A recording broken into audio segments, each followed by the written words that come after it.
Challenge the status quo. My name is Melvin Wapat Borja. At a fundamental level, the conflict really exists between us and our colonizer, us and our administering power, the United States federal government. I don't think that we have to accept a role that is carved out for us. We need to devise a new reality for the people of Guam. Melvin Wapat Borja is the head of Guam's official Commission on Decolonization. It's a government office that's tasked with educating the people of Guam about ways the territory could get self-governance and, eventually, holding a referendum on Guam's future. The unincorporated territory is just a palatable way for the United States to be able to call us what we are without having to say colony. And what does this status mean practically for Guam? Practically, it means that we will only ever deal with the military on a consultative level.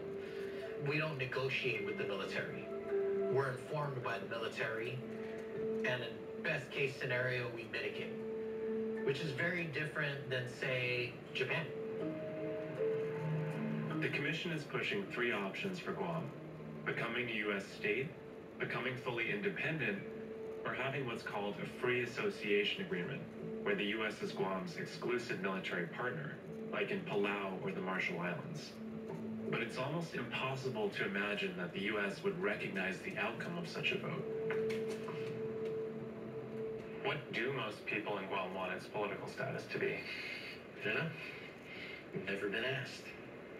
All of those options are absolutely viable, but they're only viable if remaining a territory is off the table. Why would they honor any of those statuses when they could have it all right now? They don't have to ask permission around here at all. They do whatever they want. The attitude of the U.S. government is basically this is necessary for U.S. strategic interests, and the local community need to basically accept that. In the end, the local communities have very little choice but to accept the U.S. military presence. America's been in how many wars since World War II? And when's the last time that those wars hit the homeland? Those wars are often fought in other places, and it's those places that bear the burden. You know, we're not going to stop 2 nations from having a conflict, but we should at the very least be in the driver's seat of our own destiny.